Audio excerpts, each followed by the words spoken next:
안녕하세요. 한준TV의 김현민 기자입니다. 2022-23 시즌 프리미어리그 18라운드 토트넘과 아스톤빌라의 프리뷰를 해보도록 하겠습니다.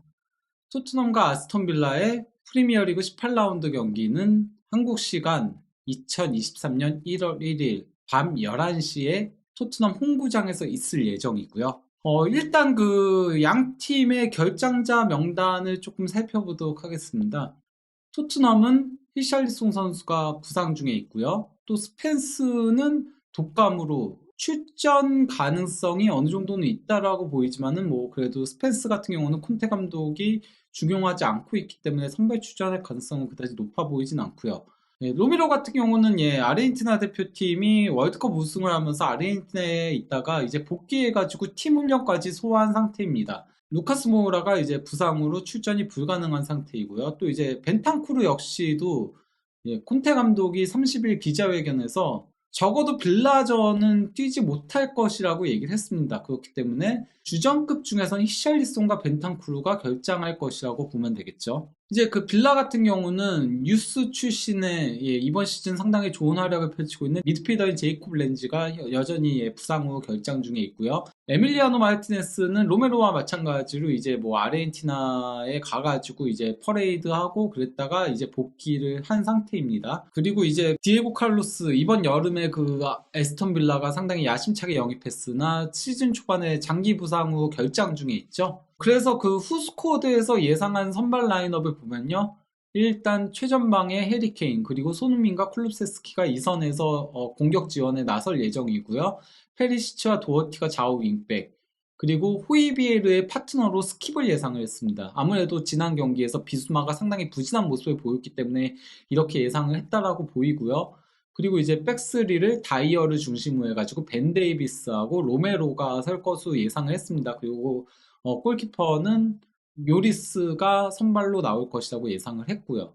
반면에 이제 그 에스턴 빌라 같은 경우는 우나이 에메리 감독이 부임하고 나서는 4-2-2-2 포메이션을 쓰고 있는데요. 올리 와킨스의 그 투톱 파트너로 이전 경기에서는 베일리가 나왔으나 지난 경기 때 득점 기회들을 놓쳤기 때문에 데니 잉스가 선발로 나올 것으로 예상을 했고요. 그리고 또 이제 맥긴의 공격형 미드필더 파트너로는 쿠티뉴 그리고 이제 카마라하고 더글라스 루이스가 그 두 명의 중원을 구축할 것으로 보이고요. 좌우 풀백의 디뉴와 캐시 그리고 중앙 수비수의 밍스와 에즈리 콘사 그리고 이제 골키퍼는 복귀한 마르티네스 골키퍼가 설 것으로 예상을 하고 있는 상태입니다.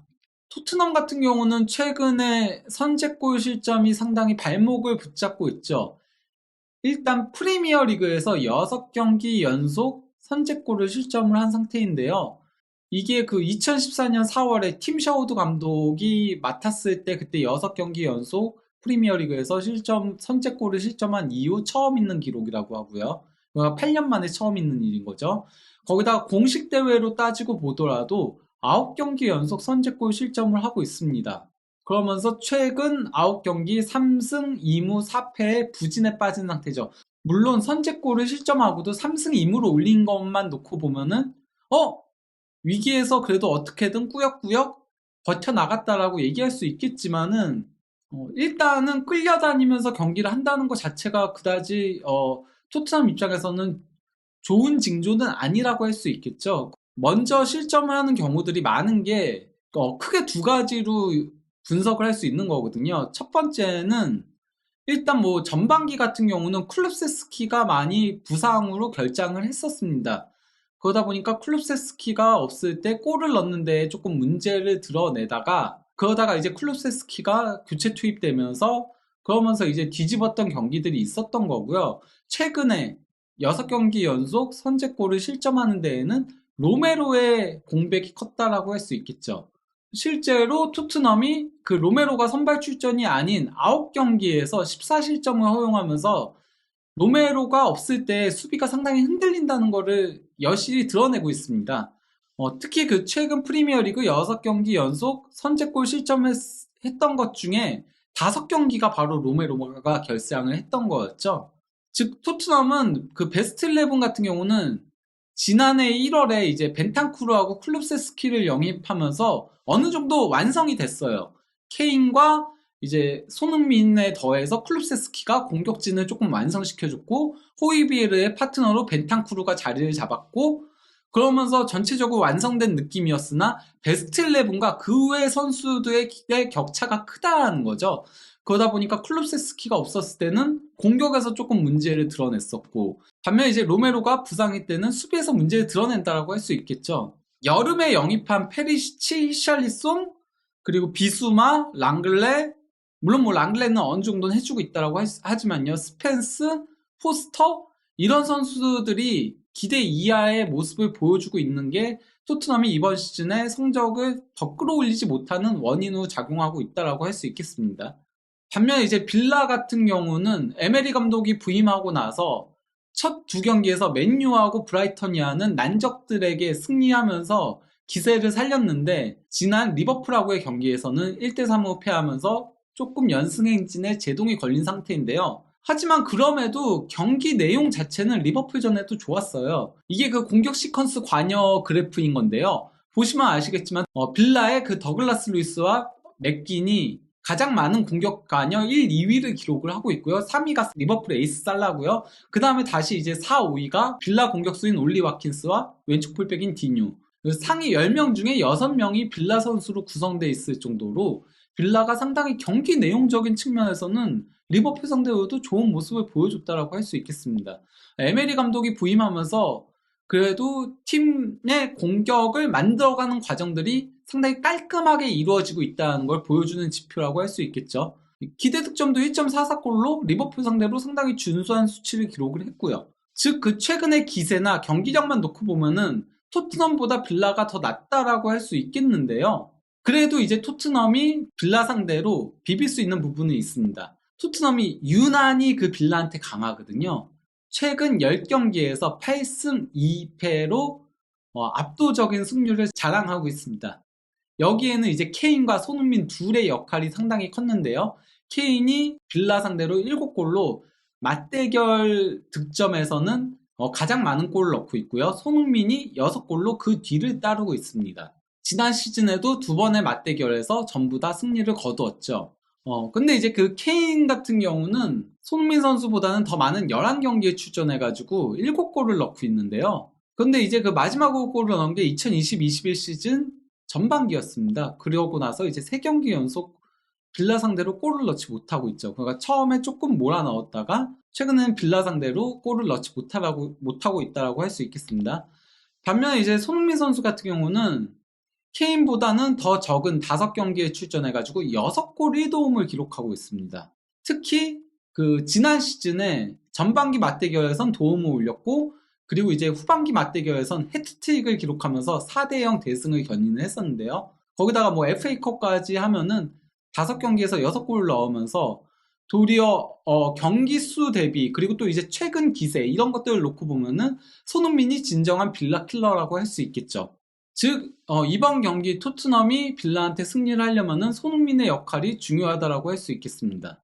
그리고 이제 양팀 감독의 상대팀 역대 성적을 놓고 보면요. 콘테 감독은 토트넘 지휘봉을 잡고 지난 시즌에 빌라 상대로 한 경기에 나서가지고 4대0 대승을 거뒀었고요. 에메리 감독 같은 경우는 아스날 감독 시절에 이제 토트넘 상대로 4경기에 나서서 1승 2무 1패를 기록을 했는데요. 근데 이제 프리미어 리그만 놓고 보면은 1승 2무로 아직까지 토트넘한테 패한 적은 없긴 합니다. 유일한 1패는 리그컵에서 당했던 거였죠.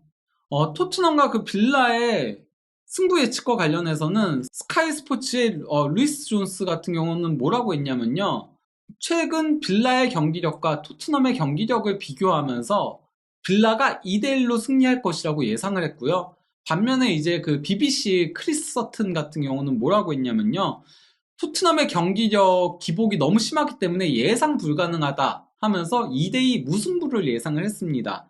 마지막으로 후스코어드 같은 경우는 빌라가 상당히 까다로운 팀인 건 맞지만은 그래도 토트넘과 빌라의 맞대결 성적과 그리고 또 이제 토트넘의 저력을 고려해서 토트넘의 2대1 승리를 예상을 했습니다.